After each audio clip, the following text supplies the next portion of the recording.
হ্যাঁ বলো, তোমাদের কি প্রবলেম আছে? একজন একজন করে বলো। হ্যালো গাইস, তোমরা কেমন আছো? আমার ব্লগ চ্যানেলটা দেখবা প্লিজ। চুপ শালা ঢ্যাবনা, এখানে ব্লগ চুদালে না পিছনে দুটো ফটো করে দিব। কিসের জন্য আসছিস সেটা বল। সুটিয়ে লাল করে দেবো, নোংরামি বার করে দেবো। আমার এক্স কে খুঁজে পাচ্ছি না। বাবা তুমি কিছু একটা করো, আমার এক্স কে খুঁজে দাও প্লিজ। ও, ওর এক্স কোথায় আছে আমাকে জানিয়ে দাও। ও, ওরে বাল, ওর এক্স তো আজ রাত্রে আমাকেই ডাকছে। समझ रहे हो समझ रहे हो आप समझ रहे हो ना। बड़ा हरामी हो बेटा।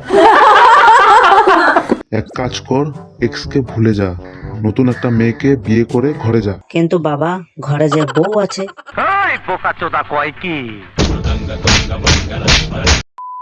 ও ডার্লিং,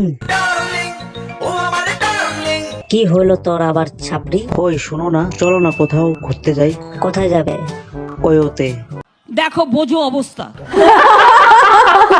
শালা ঢ্যাবনা, আমাকে নিয়ে তুই ওতে যাবি? লে হালুয়া।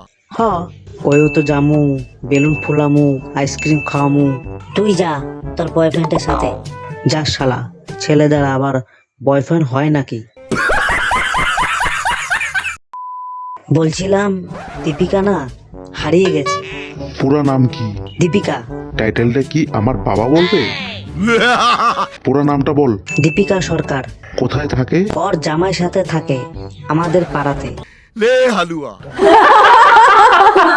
ওই এদিকে আয়, এদিকে আয়। অন্যের বোর জন্য তোরা তো দরদ কিসের রে? কৃপা সিং, এই মালটাকে ইচ্ছা মতো কেলাতো পিছন দিয়ে, 108 বার দুবার ফাউ। ভালো মতো বসায় দিবি। टपा टप मालूम ना।